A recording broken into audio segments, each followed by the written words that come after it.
오늘은 본문 말씀 마태복음 4장 12절로 22절 말씀입니다. 마태복음 4장 12절로 22절 말씀, 하나님의 말씀입니다.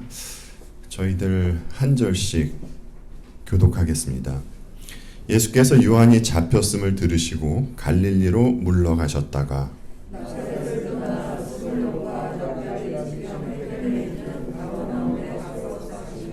이는 선지자 이사야를 통하여 하신 말씀을 이루려 하심이라. 일러스되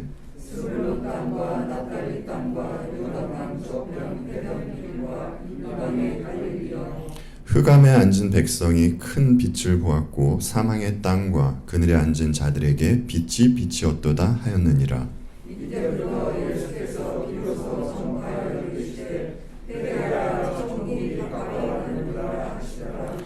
갈릴리 해변에 다니시다가 두 형제 곧 베드로라 하는 시몬과 그의 형제 안드레가 바다에 금을 던지는 것을 보시니 그들은 어부라.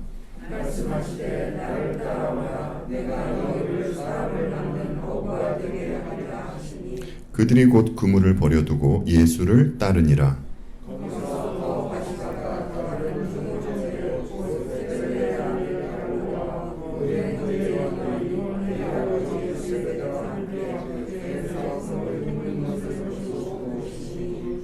그들이 곧 배와 아버지를 버려두고 예수를 따르니라. 아멘.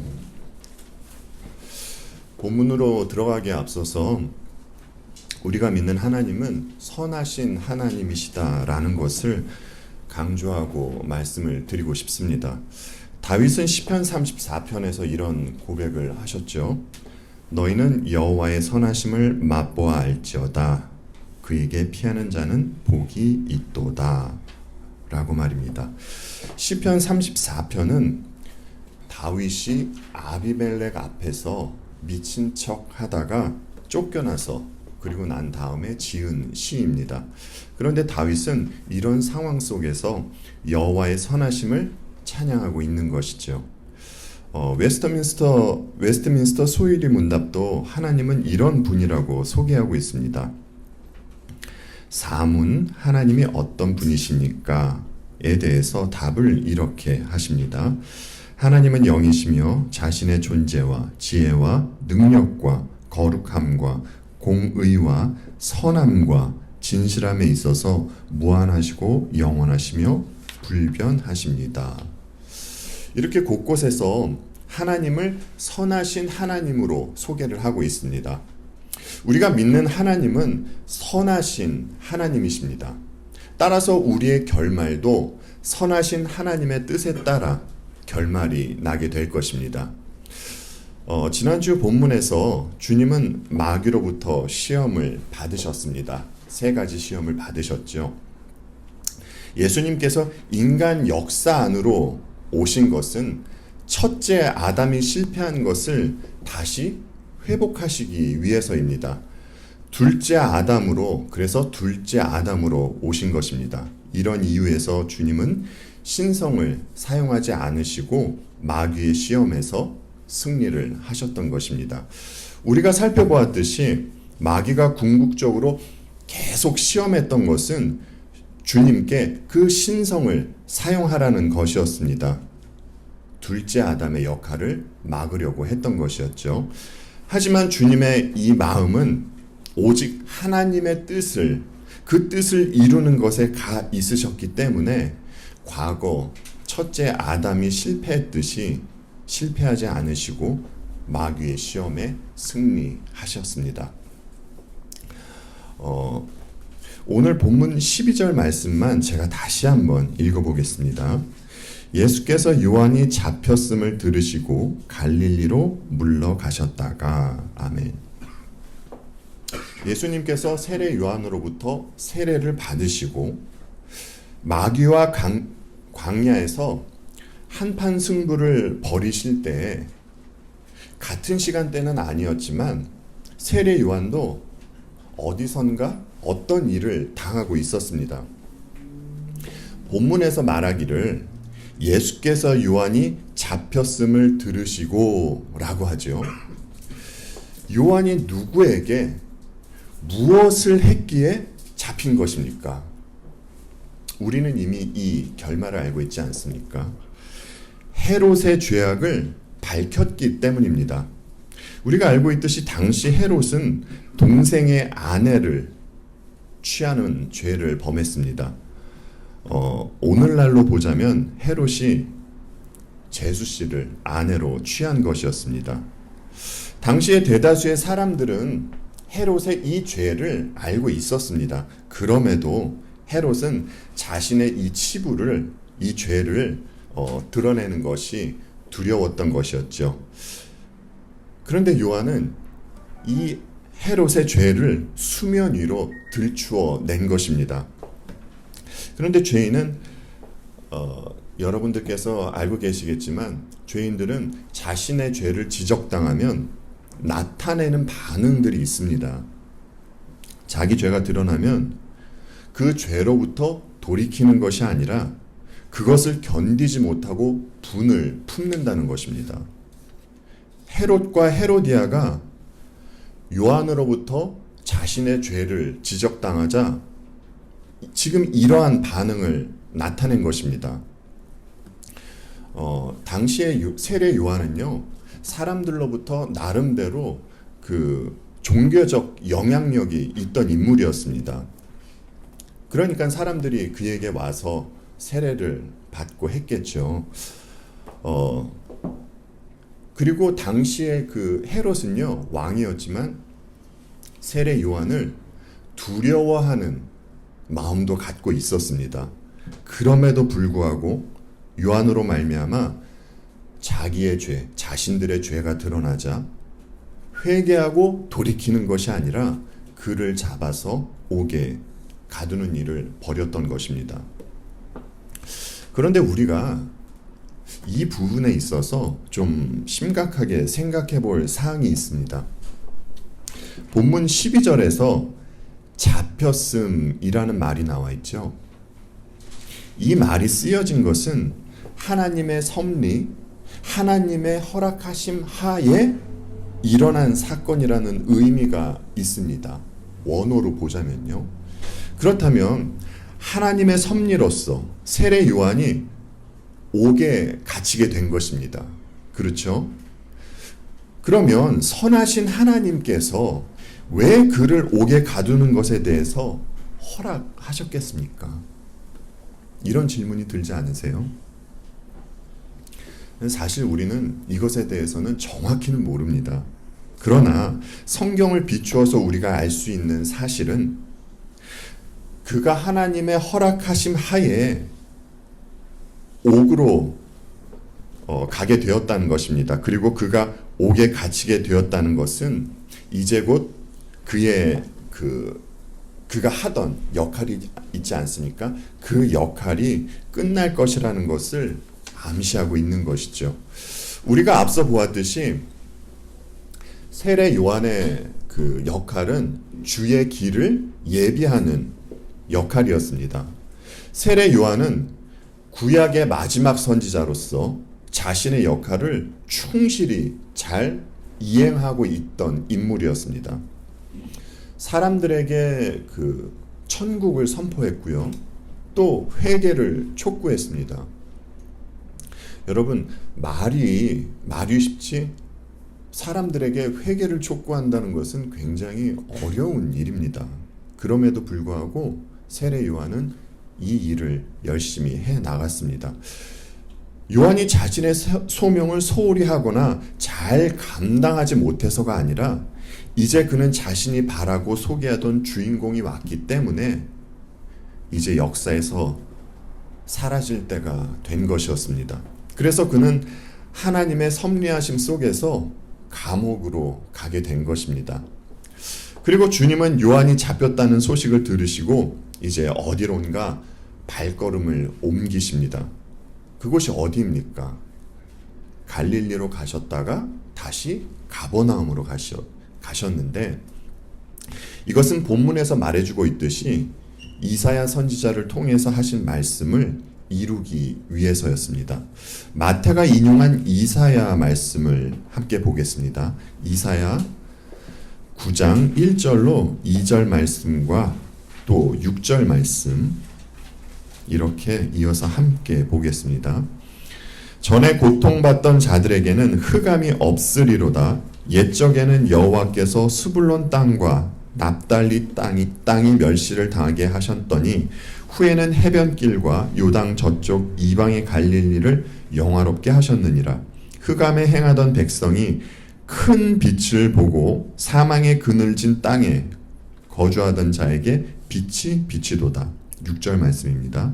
이는 한 아이가 우리에게 낳고 한 아들을 우리에게 주신 바 되었는데 그의 어깨에는 정사를 메었고 그의 이름은 기묘자라 모사라 전능하신 하나님이라 영존하시는 아버지라 평강의 왕이라 할 것임이라. 아멘. 여러분께서 아시다시피 갈릴리는요 유대인과 이방인들의 그 혼혈들이 많이 살고 계시던 곳이었습니다. 이런 이유에서 선민의식에 빠져있던 이 정통 유대인들에게 갈릴리는 사실 이방 땅보다도 더 가증스럽게 여겨지던 곳이었습니다. 갈릴리에 사는 사람들에게는 큰 소망이 없었습니다. 정말 그야말로 흑암에 둘러싸인 듯이 살아가고 있던 분들이 당시에 갈릴리에서 살고 계시던 분들이었습니다. 그런데 이사야 선지자는 이런 흑암에 행하던 백성에게 큰 빛이 이루어지게 될 것이다 라고 하는 것입니다. 그 빛이 무엇입니까? 조금 전에 저희들이 읽은 이사야 9장 6절에서 말씀해 주시죠. 그 빛은 평강의 왕입니다. 우리 주님 예수 그리스도를 말하고 있는 것입니다. 이와 같이 주님이 갈릴리에서 사역하게 될 것이 구약에서 이미 예언되어 있었던 것이었습니다. 이로써 마태는요 5번째 이루어진 예언의 성취를 오늘 본문에서 말해주고 있는 것입니다. 이분이 구약에서 말하고 있는 진짜 메시아다라는 것을 강조하고 있는 것입니다. 그리고 마태는 요한이 잡힌 후에 이제 예수님께서 갈릴리 나사렛으로만 가신 것을 알려주고 있는데 누가는요 주님이 그곳에서 어떤 일을 하고 계셨는지도 알려주고 있습니다. 누가복음을 보아서 주님은 그 안식일에 회당에서 성경을 읽으셨고 또 설교하시는 일을 하셨습니다. 주님의 말씀을 전하셨으면 당연히 그 전한 말씀을 듣는 청중이 있었겠죠. 주께서 전한 말씀을 들은 그곳 사람들의 반응이 어땠겠습니까, 여러분? 그 누가복음 그 4장을 보면 주님의 말씀을 들은 그 사람들의 반응이 잘 묘사되어 있습니다. 그들은 말씀을 듣고 감탄했습니다. 그리고 감탄만 한 것이 아니라 놀라워하기까지 했습니다. 그러나 금방 주께서 전하신 말씀을 듣고 주께서 이제 조금 더 깊이 말씀을 전하자 그들은 굉장히 기분 나빠합니다. 얼마나 기분이 나빴는지 그들은 주님을 절벽에서 밀어 그 낭떠러지로 떨어뜨리려고까지 했습니다. 왜 이런 사태가 발생하는 것입니까? 주님이 그들에게 무슨 어떤 큰 죄를 잘못을 지었겠습니까? 여러분들께서 아시다시피 우리 주님은 아무런 죄가 없으신 분인데도 말입니다.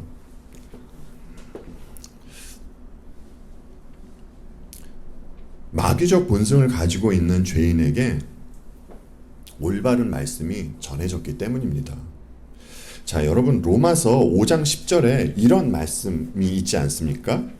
곧 우리가 원수 되었을 때에 그의 아들의 죽으심으로 말미암아 하나님과 화목하게 되었은즉. 이 말씀에 따르면 거듭나지 못한 이들은 하나님과 원수 관계로 있는 것입니다. 그러면 거듭나지 못한 상태에서 하나님과 원수 관계로 있는 이들이 그들이 하나님께서 하신 말씀을 받아들일 수 있겠습니까?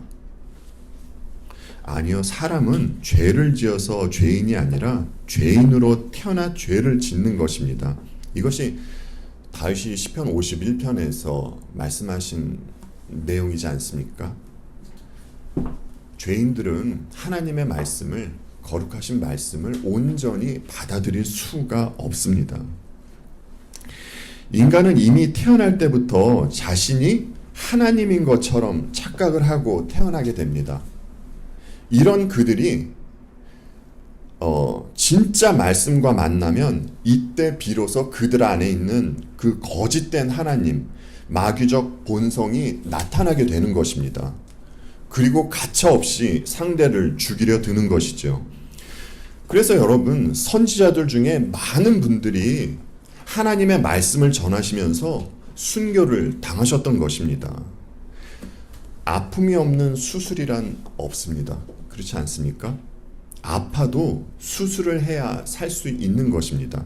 우리가 알고 있듯이 말씀에는 이런 역할이 있습니다. 히브리서 4장 12절 말씀 함께 보겠습니다. 하나님의 말씀은 살아있고 활력이 있어 좌우의 날선 어떤 검보다도 예리하여 혼과 영과 및 관절과 골수를 찔러 쪼개기까지 하며 또 마음의 생각과 뜻을 판단하나니. 아멘. 그래서 말씀이 죄인에게 수술의 역할을 하는 것 아니겠습니까? 그런데 감사하게도 어떤 이들에게는 이 수술의 역할을 하는 말씀이 다가오면 쳐내버리는 부류가 있는가 하면 또 어떤 부류는 감사하게도 이 말씀 때문에 아픔을 겪는다 할지라도 이 아픔을 겪게 된 원인이 외부에 있는 것이 아니라 내 자신에게 있다라는 것을 알고 말씀을 하나님께 돌이키는 이들이 있다는 것입니다. 아멘. 여러분, 이들을 우리가 그리스도인, 성도, 천국 백성이라고 부르는 것 아닙니까? 주님은 이들과 함께 하시는 것이고 이들을 구원해 내시는 것입니다. 각설하고 주님은 세례 요한이 잡혔다는 소식을 들으신 후에 갈릴리로 가셔서 그곳에 있는 사람들에게 말씀을 전하고 계셨던 것이었습니다. 얼마 전만 하더라도 사람들에게 회개를 촉구하고 예수님에게 세례를 베풀던 구약의 마지막 선지자가 잡혔습니다. 오늘 본문을 보면요. 그런데 본문에서 보여주듯이 4명의 사람이 주님으로부터 부름을 받습니다.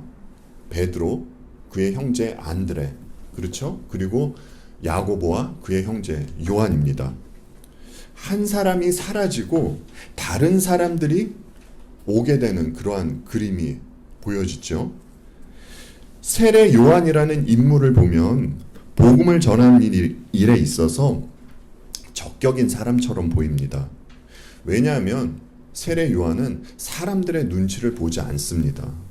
그리고 사람들과 적당히 타협하는 모습을 보이지 않습니다. 그래서 헤롯에게 그의 죄를 지적하고 옥에 갇히게도 되는 것이겠지만 말입니다.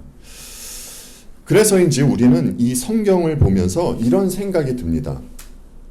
하나님께서 이런 분들을 조금 더 쓰시지 라는 생각 말입니다. 그 누구보다 그 사도행전에서 등장했던 그 사도행전에서 순교하는 스데반 집사를 보면서 이런 생각을 간절히 하게 되죠. 하지만 하나님의 생각은 우리와 다릅니다. 많이 다르십니다. 아니, 그렇게 아름답게 묘사된, 그리고 그렇게 믿음이 좋은 스데반 집사가 그 시간, 그 장소, 그리고 그 군중들에게 돌에 맞아 죽는 것이 하나님의 뜻이었습니다. 한마디를 더 덧붙인다면 그것이 선하신 하나님의 뜻이었습니다. 주님은 하늘에서 그를 직접 내려다보고 계셨습니다. 거기까지가 그의 역할이었던 것이었습니다. 이와 같이 세례 요한은 구약의 마지막 선지자로서 맡은 바 자신의 역할을 마무리 짓기 위해서 감옥에 갇히게 되는 것입니다. 그리고 새로운 신약의 인물들이 등장하게 되는 것이죠. 본문에서 말해주고 있는 것을 보면 그런데 그들에게 그 몇 가지 공통점이 있다라는 것이 눈에 보이게 됩니다. 첫째는요, 그들은 모두 어부였습니다. 그렇죠? 주님은 베드로하고 그의 형제인 안드레에게 이런 말씀을 또 하셨습니다. 내가 너희를 사람을 낚는 어부가 되게 하리라 라는 말씀 말입니다.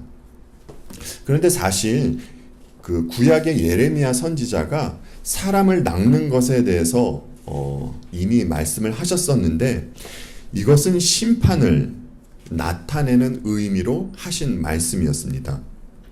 그런데 주께서 말씀하신 어부는 하나님의 진노의 심판으로부터 그 무서운 심판으로부터 구원하는 역할을 하게 될 것이다 라는 것이에요. 그런 의미로 말씀을 하신 것입니다. 그리고 또 두 번째로 보이는 그들의 공통점은 그들은 어떤 특별한 곳에서 부름받은 것이 아니라 일상에서 부름을 받았다는 것입니다.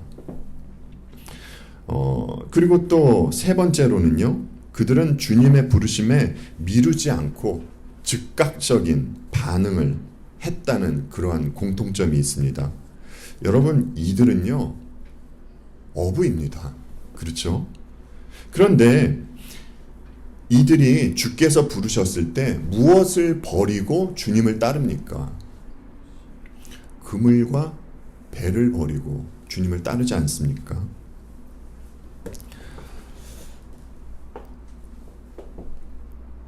생업에 관계된 것을 놓아두고 바로 주님을 따르는 모습들을 보여줍니다. 그런데 여러분, 지금 이 말씀을 드리는 것이 하던 일을 버려두고 모두 다 내팽겨치고 주님을 따라야 한다라는 뜻으로 드리는 말씀은 절대 아닙니다. 그들은요, 특별한 시대, 특별한 상황, 또 특별한 역할로 부름받은 사람들입니다. 여러분 알고 계시죠? 이것은 이들이 살아오던 그 삶의 방식이 바뀌게 된다라는 것이에요. 무엇을 먹을까? 무엇을 마실까? 이런 것을 목적하던 삶에서 이제는 하나님 나라와 의를 위해서 그것을 구하며 사는 삶의 방식으로 바뀐다는 것입니다. 그래서 실제로 그들은 앞으로 천국 메시지를 선포하고 다녔습니다. 그들이 그물과 배를 버려두고 주님을 즉각적으로 따랐다라는 것은 그들의 삶의 목적, 삶의 우선순위가 완전히 바뀌게 됐다는 것을 암시해주고 있는 것입니다. 주님을 따르려면 이 세상의 것을 반드시 놓아야 하기 때문입니다. 왜냐하면 성경에서 말씀을 해주듯이 하나님과 세상을 동시에 섬길 수 없기 때문입니다. 그래서 성도의 인생에서 참 많은 일들이 벌어지게 되는 것입니다. 세상에 내가 집착하던 것, 그리고 또 하나님보다 내가 더 사랑하던 그 무엇, 이러한 것들이 잘려나가고 또 내가 놓게 되는 그런 일들이 성도의 삶에서 나타나게 되는 것이죠. 그러면 여러분, 왜 이들이요 주님으로부터 직접 부르심을 받았습니까? 이들이 이렇게 주님으로부터 부르심을 받은 것은 창세 전에 하나님으로부터 택감을 받았기 때문입니다. 선하신 하나님의 계획 속에 있었던 일들이 역사 가운데서 나타나게 된 것입니다. 그리고 또 세례 요한과 주님, 부름받은 제자들을 보면요, 비슷한 점이 있다라는 것이 보이게 됩니다.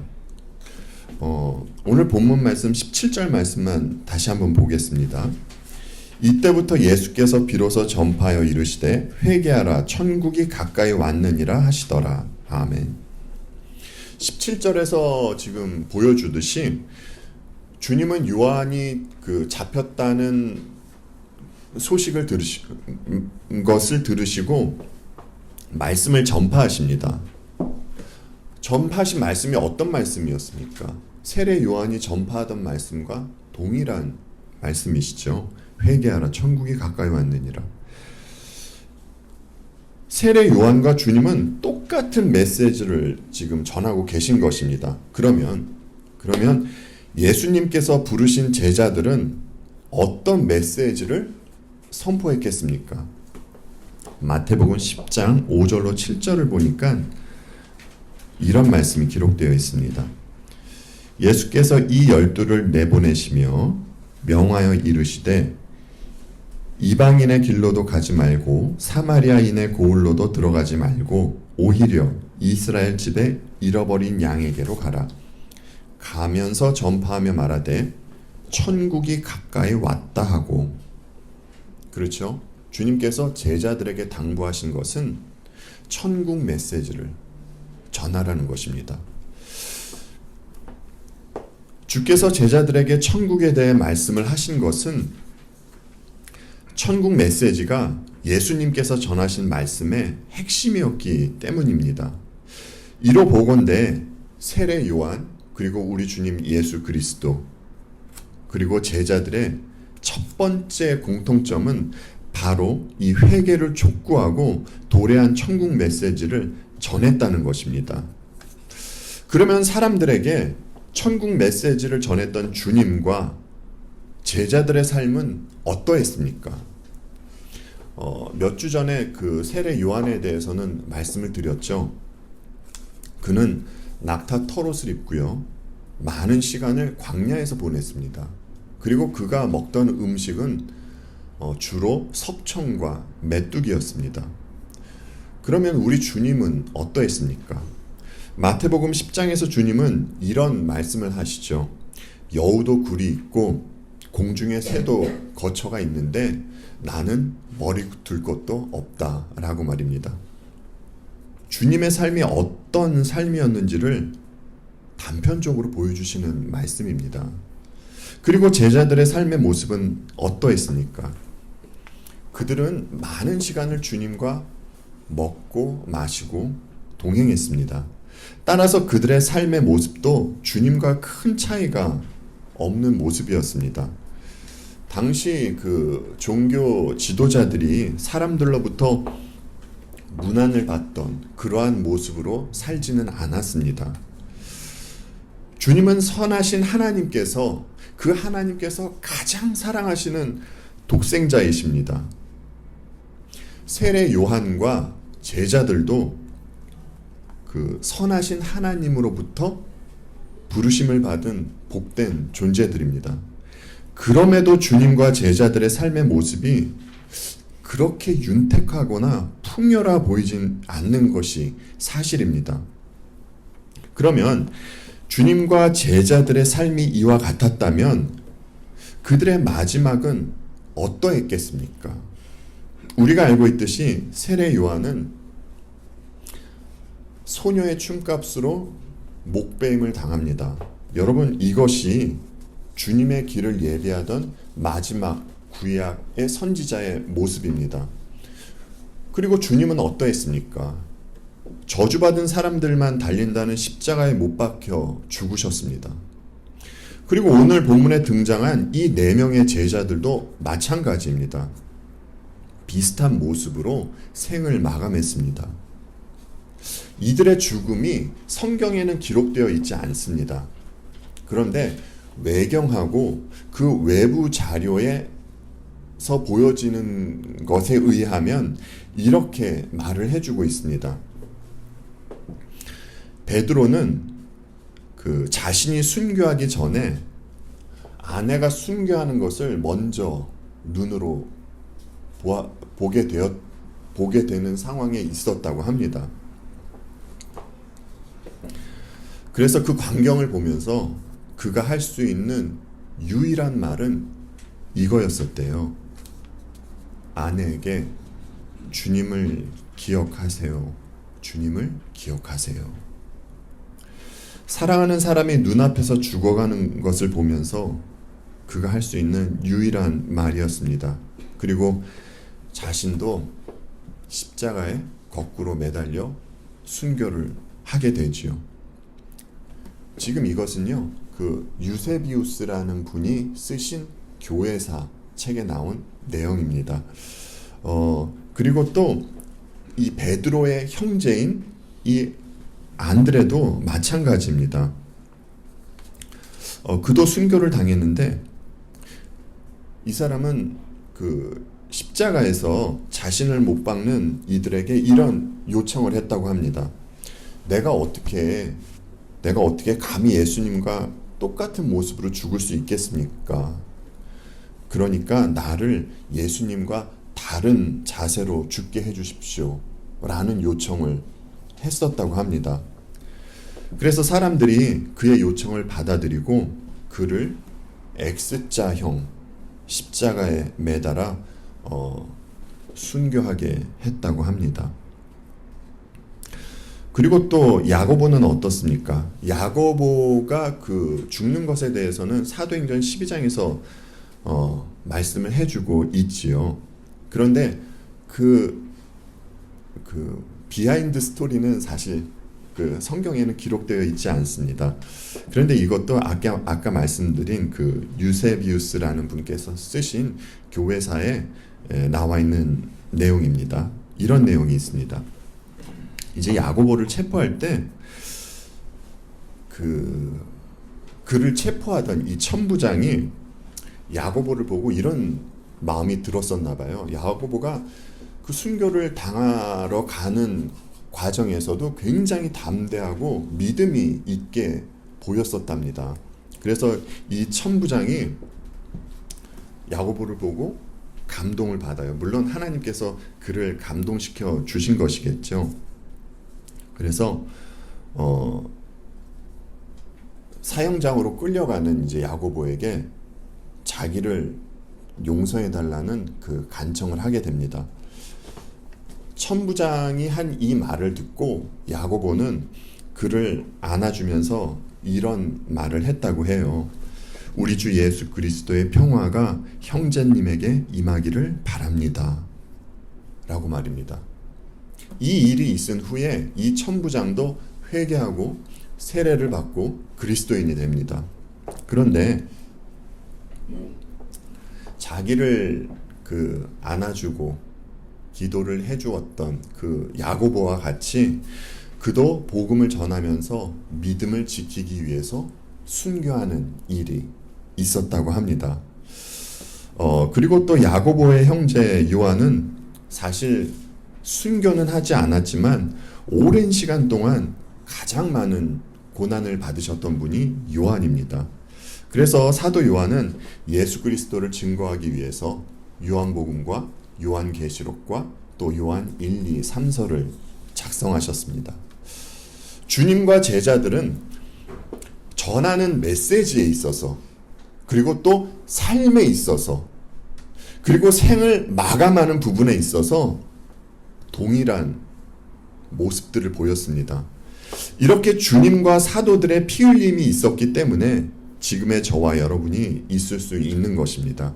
그리고 중요한 것은 이들이 피 흘린 모든 일들은 우연히 발생한 것이 아니라 선하신 하나님의 섭리 안에서 일어난 일들이라는 것입니다.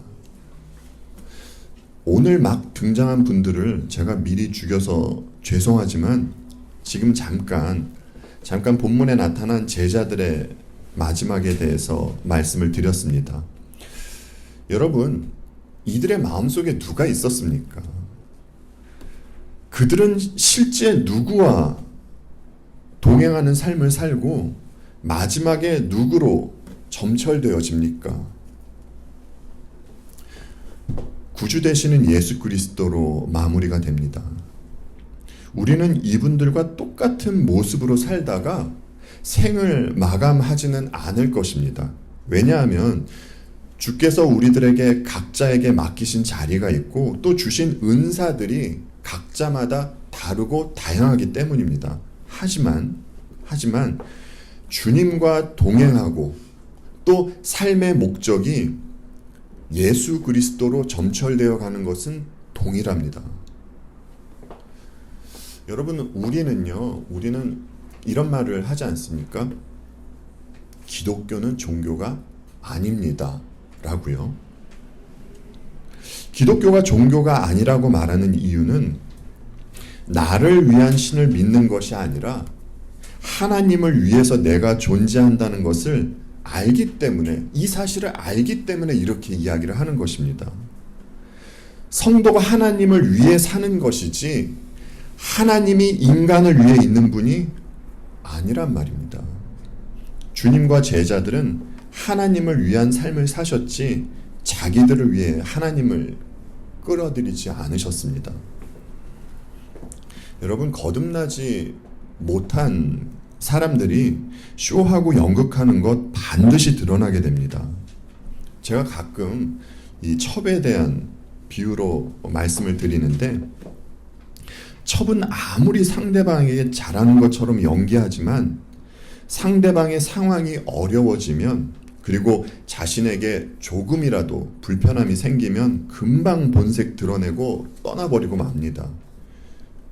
왜냐하면요, 상대방을 사랑해서 있는 것이 아니라 자기의 요구와 필요를 채우기 위해서 상대와의 만남을 가졌기 때문입니다. 이런 사람들이 아무리 하나님이라 할지라도 자신의 요구와 필요를 채워주지 않으면 금방 떠나버리고 우상을 섬기게 되는 것입니다. 그러나 진짜 예수 그리스도의 백성들은 아무리 힘든 자리라 할지라도, 그 자리가 순교의 자리라 할지라도 주님을 떠나지 않고 주님을 바라보았던 것입니다. 마치 예수님께서 십자가에서 아버지만을 바라보셨던 것과 같이 말입니다. 예수님은 십자가에서 죽으시고 사흘 만에 부활하심으로 마귀로부터 완전한 승리를 이루셨습니다. 그런데 오늘 본문을 통해서 보았듯이 세례 요한은, 그리고 앞으로의 일이지만 제자들은 승리하고는 전혀 상관없는 모습으로 살다 죽음을 맞이하게 됩니다. 세상의 관점으로는 실패한 것처럼 보입니다. 아니, 실패한 것을 넘어서 저주받은 자들처럼 보인단 말입니다. 여러분, 목배임을 당한 세례 요한이나 순교를 당한 제자들이 저주받은 것입니까? 그들은 루저입니까? 그럼에도 불구하고 이들이 선하신 하나님의 손길 안에 있던 분들이라고 말할 수 있습니까? 네, 확실히 말할 수 있습니다. 이들은 여전히 선하신 하나님의 손길 안에 있던 분들입니다. 이 부분이 우리가 심각하게 생각해야 할 부분입니다. 예수님께서 십자가로 승리하셨듯이 제자들 또한 주님 안에서 자기 십자가를 지며 그리고 순교를 하며 승리한 것입니다. 예수 그리스도께서 부활하셨듯이 그들도 주님 재림의 날 반드시 부활하게 될 것입니다. 세상이 비록 그들을 십자가에 매달고 칼로 죽였을지 모르나 그들은 자신들이 전했던 그 천국을 다스리시는 분과 함께 있습니다. 이와 같이 오늘을 살아가는 성도에게도 선하신 하나님은 주님의 십자가로 인도하십니다. 주님 안에서 자기 십자가를 지고 가는 이들이 승리한 삶을 살아내는 것입니다. 마귀는 끊임없이 말합니다. 남을 속여서라도, 남을 밟고서라도 남들보다 높은 고지에 올라서라고 말입니다. 버리는 한이 있더라도 남들 것 빼앗고 움켜쥐라고 말입니다. 그런데 이런 삶이 멸망으로 향하는 삶이라고 성경은 말하고 있는 것입니다. 여러분, 우리는 선하신 하나님의 인도하심을 받는 이들이기 때문에 주님 안에서 자기 십자가를 지고 갈 수 있는 존재가 된 것입니다. 선하신 하나님은 우리를 선하신 목적대로 인도해 주실 것입니다. 비록 이 세상에서는 힘든 일이 있다 할지라도 그 과정은 선하신 하나님께서 허락하신 과정이요, 또 하나님께서 주님 닮아가는 자녀로 만드시기 위한 복된 시간입니다. 힘든 상황 속에서도 하나님을 오해하지 않고 선하신 하나님의 아름다움을 기뻐하며 누릴 수 있는 저와 여러분이 되기를 바랍니다. 기도하겠습니다.